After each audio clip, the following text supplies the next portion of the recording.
atrás, vos, De la. ¿Qué veo?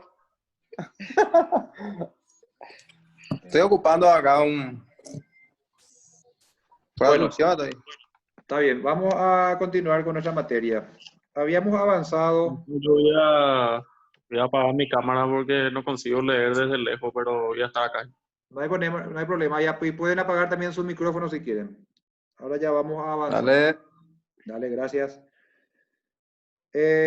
Habíamos desarrollado la vez pasada nociones generales y una parte de la bolilla 1 que hace a nuestro programa de Derecho Marítimo.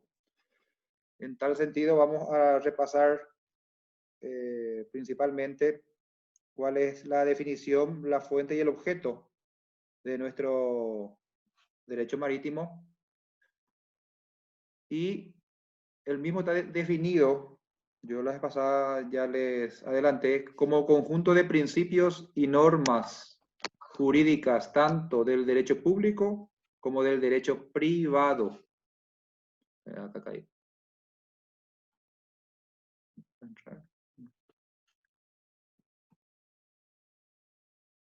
¿Hay alguien que quiere entrar? No. Bueno, conjunto de principios y normas jurídicas del derecho público y del derecho privado de orden nacional e internacional referidos a la navegación por agua y a las instituciones y actividades relacionadas con la misma. Verán de que es así como vimos con aeronáutico, marítimo está estrechamente relacionado desde el momento en que es una rama del derecho de amplio espectro que trasciende lo meramente nacional para convertirse en una regulación jurídica de índole internacional. De ahí está de que tanto la aviación como la navegación son inescindibles, no pueden separarse del derecho público, privado, nacional e internacional, como del derecho público a nivel de Estado, tanto nacional como internacional, en razón de que son las esferas, si bien diferentes en cuanto a los aspectos que desencadenan cada relación, sin embargo se desarrollan a través de un mismo medio, cual es el buque por el agua o el submarino bajo el agua. Y básicamente esta materia o esta rama se inicia con el comercio ya en la época de los fenicios, mucho antes de los romanos. Se evoluciona con los egipcios, inclusive los romanos le dan un gran puntal, pero se avanza bastante a través de la evolución industrial con los barcos a vapor, más adelante los buques a combustión y hoy en día inclusive con movilidades nucleares. Es una rama muy amplia, de ahí su definición muy amplia también. En cuanto a las fuentes, tenemos las fuentes antiguas, medias y modernas que ya habíamos señalado la vez pasada.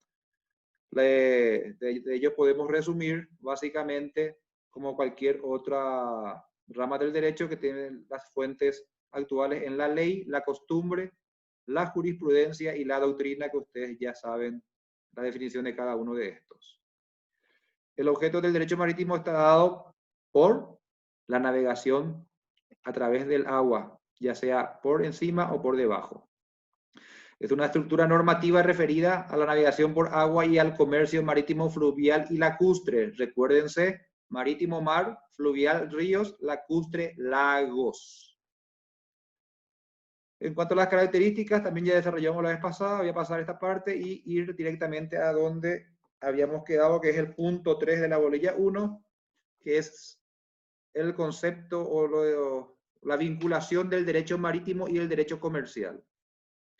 El derecho marítimo, también denominado mercantil marítimo, es un derecho especial como rama del derecho mercantil, como una subespecie del mismo, en el que se incluyen desde la responsabilidad civil derivada de los accidentes marítimos, bien sea de pasajeros o de daños en buques mercantes, también de la contratación de transporte marítimo, fletamento, el rol o enrolamiento del personal y su relación con la empresa armadora, derechos y obligaciones de los tripulantes, capitán, oficiales, maquinistas, etcétera, así como de la responsabilidad de las embarcaciones.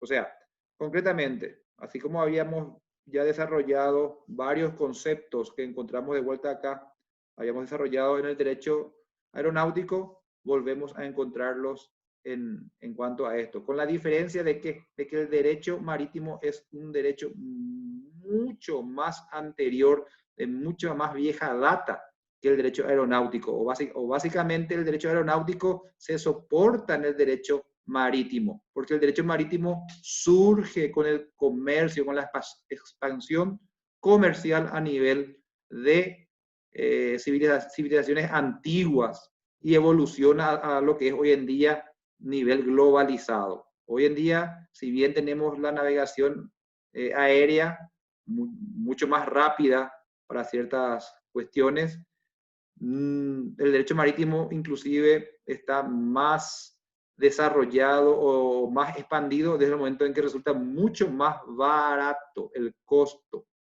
tanto para el transporte de pasajeros como de mercaderías. Y el derecho marítimo sigue en plena vigencia. Concretamente, el derecho marítimo nace como una rama del derecho comercial. Se van desarrollando conjuntamente. En cuanto a la importancia de la navegación en la economía mundial, acabo de referirme en el último punto de que es lo que mueve, básicamente la navegación mueve la economía mundial.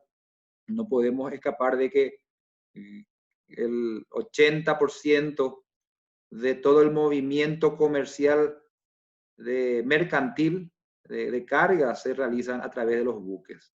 Tanto es así que se han hecho pasajes para cortar las conexiones a los océanos. Tenemos como ejemplo el canal de Panamá, que inclusive hoy en día ya tenemos un canal más grande para admitir a buques de mayor envergadura que los de antes. Se han desarrollado grandemente la cartografía marítima a través de los instrumentos modernos, principalmente el sistema de GPS o sistema de posicionamiento global, y asimismo con la evolución de las propulsiones de los motores que impulsan esos grandes navíos.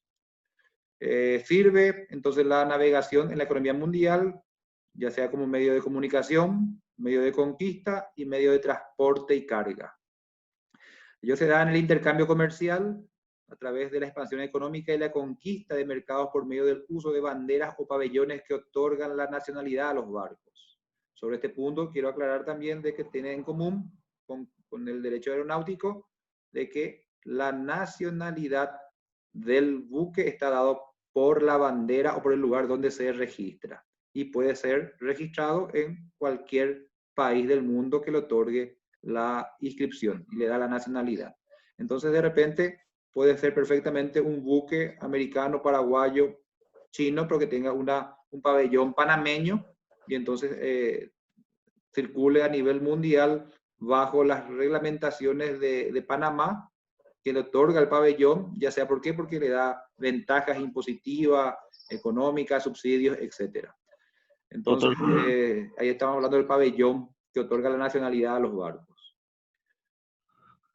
También tenemos que tocar en este punto, en cuanto a la economía mundial, el tema de las potencias económicas que cuentan con una marina mercante poderosa. O sea, las grandes naciones son las que dominan los mares, como siempre ocurrió a lo largo de la historia.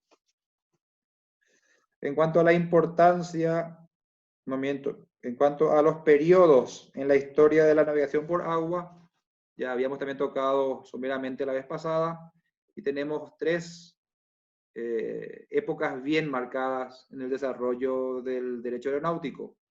La primera etapa van a relacionarla con la navegación a vela, la edad antigua, cuando se empezaba a desarrollar la industria marítima y con él el comercio. La segunda etapa es la navegación a vapor, en donde aparecen ya las reformas legislativas que tuvieron sus inicios en los usos y costumbres de los franceses, principalmente el Código de Comercio francés, o también llamado Código de Napoleón, del año 1807 aproximadamente, del cual surgió el Código de Comercio argentino, que agarramos nosotros prácticamente copia fiel, nuestro Código de Comercio paraguayo del año 1891, salvo modificaciones de algunos de sus articulados para actualizarlos, es el que sigue vigente con respecto al tema de la navegación o el derecho marítimo, en gran parte en el libro tercero, del año 1891. Ese Código de Comercio francés es del año 1807, para que tengan en cuenta nomás de la antigüedad y básicamente poco y nada se toca esta materia a nivel jurídico, más allá de las convenciones para unificar criterios a nivel internacional sobre el uso de pabellones, límites marítimos y otras cuestiones que vamos a ver más adelante. Y tenemos la tercera época, que es la navegación a propulsión. Ahí falta completar, que es a propulsión diésel y propulsión nuclear actualmente, que se da a partir de la Segunda Guerra Mundial en adelante, cuando evoluciona tanto el tema de la propulsión a combustión, con las reformas legislativas pertinentes que vamos a ver más adelante. O sea, tres épocas bien diferenciadas en los periodos de la historia de la navegación por agua, que es la primera época de navegación a vela, la segunda a vapor y la tercera a combustión y nuclear. Son dos cosas diferentes. A combustión puede ser diésel o naftero o gas, y nuclear ya es de otra índole de combustión, pero están en la tercera época. Después pasamos al punto 6, el buque. ¿Qué es el buque? Ya habíamos hablado la vez pasada del casco. Algunos recordarán seguramente cuando hablamos del casco. ¿Qué es el casco? El casco no era otra cosa que la carcasa o el recubrimiento que vemos exteriormente a cualquier embarcación. O sea, el casco vendría a ser la ropa del buque. ¿Y el buque qué es? Es la construcción flotante destinada a navegar por agua, mediante fuerza propia, que es a vela, o externa y capaz de transportar personas o cosas, también propulsado por motores. Para nuestra legislación son sinónimos los términos buque, barco, nave o embarcación. El buque es también un bien mueble de carácter registrable, igual que la aeronave. Un bien mueble de carácter registrable, de circulación jurídica controlada, y tanto el avión o la aeronave como el buque o el barco, si bien son bienes muebles, son las únicas excepciones que admiten la hipoteca como garantía de los acreedores que invierten o prestan, ya sea para su utilización o para su fabricación. Tengan en cuenta que la hipoteca es una garantía real que en principio está dada en el derecho civil, para garantizar al acreedor sobre bienes inmuebles. La hipoteca sobre bienes inmuebles. Sin embargo, la excepción está dada de que ya sea en buques o en aeronaves, que son bienes muebles, también es factible constituir garantía hipotecaria en favor del acreedor. Tengan en cuenta eso, muy importante. Importancia del buque. Es importante porque es la expresión de intereses relativos a la navegación por agua. En consecuencia, todas las instituciones del derecho marítimo se vinculan al mismo, ya sea propietario, armador, fletante, fletados, capitán, tripulantes, contratos de fletamento, transportes, pasajeros, cargas. Entonces, es muy importante el buque porque es el contenedor de un sinfín de cosas, aparte de la estructura en sí, o sea, del aparato, de la cosa mueble registrable en sí, con todos sus sinnúmeros de detalles y de compartimientos y de accesorios. Otra vez, contempla instituciones del derecho marítimo a nivel nacional e internacional, privado, público, como asimismo a las diversas relaciones jurídicas que pueden surgir entre propietario, armador, fletante, fletados, capitán, tripulantes, etcétera, etcétera. Eso, la importancia del buque es de suma trascendencia, porque al ser el objeto del derecho marítimo, en él se desarrollan, o en virtud, o con él se desarrollan diversas aristas, diversas relaciones jurídicas, y cada una tiene una definición particular de acuerdo a su relación jurídica que nace o subyace con el buque. De ahí la importancia del buque. Sin el buque no existiría el derecho marítimo sencillo. Otro punto también tenemos que hablar de banderas de conveniencia. ¿Qué son las banderas de conveniencia? Las banderas de conveniencia son las que otorgan ciertos estados a los buques matriculados en ellos.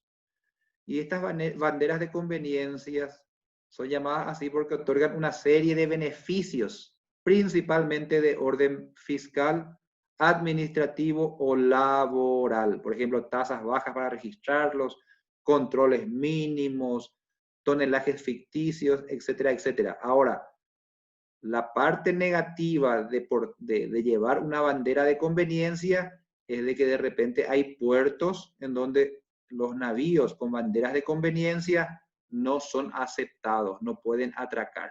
O sea, justamente por la, vamos a decirle, por la irresponsabilidad o la falta de seriedad o celo en el otorgamiento y en el control de los buques que llevan las banderas de conveniencia.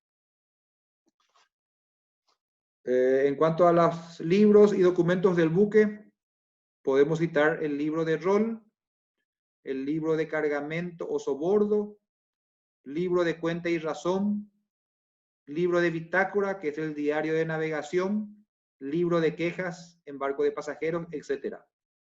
Todos los libros del buque deben estar foliados y rubricados por la Prefectura General Naval, PGN, que en nuestro caso es la que regula y controla y registra y otorga el pabellón a nivel del Paraguay. El libro de rol es, por ejemplo, el rol es el documento que debe tener cada personal embarcado en un buque, desde el capitán hasta el último marinero. El rol vendría a ser la licencia que le habilita a una persona para subir al barco, a excepción del pasajero que sube con su ticket de pasaje o de las cargas que no son personas. O sea, el rol es el registro de conducir que debe tener cualquier persona que ocupe una función dentro de un buque, desde el capitán hasta el último marinero.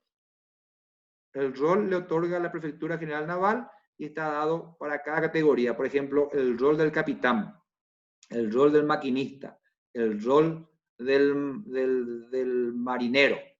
O sea, entonces hay un libro de rol que individualiza cada una de las personas habilitadas a trabajar y a estar en el buque.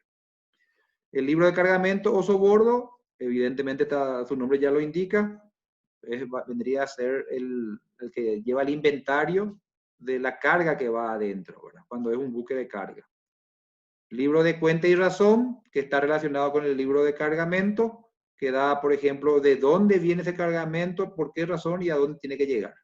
Libro de bitácora es el famoso diario de navegación en donde se ponen todos los acontecimientos diarios que ocurren, cambio de guardia, cuando el capitán dejó el timón, a quién le dejó, qué pasó. Y el libro de quejas para el barco de pasajeros. Perfecto. Otros documentos del buque.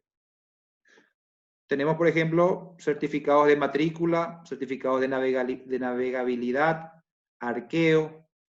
El arqueo es lo que entra al barco, o sea, la capacidad del barco.